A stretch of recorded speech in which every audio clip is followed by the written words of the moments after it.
Helicopter na sinakyan ng ilang opisyal ng PhilHealth nag-emergency landing sa Ilocos Norte. Narito ang report ni Gab De Luna ng GMA Regional TV 1 North Central Luzon. Ligtas na nakalapag ang helicopter na ito matapos mag-emergency landing sa gitna ng palayan sa Badok, Ilocos Norte. Ang mga nakasakay, ligtas din na lumabas mula sa helicopter.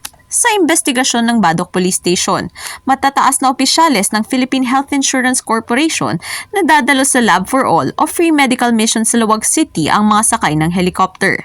Ayon pa sa Badok Police, ang mga sakay nito ay 2 piloto at 2 pasahero na kinabibilangan ni PhilHealth President at CEO na si Emmanuel Ledesma Jr. Nag-malfunction yung rotor ng helicopter. Buti na lang, maagap yung piloto at nag-emergency landing doon mismo sa may palayan. Pumasok daw ang isang ibon sa rotor ng helicopter kaya nag-malfunction. Nakadalo rin sa programa ang mga lulan nito. Lahat naman po ay safe sila at walang nasaktan. Na-escortan din ng ating police, yung mobile car hanggang nakarating sa Centennial Arena.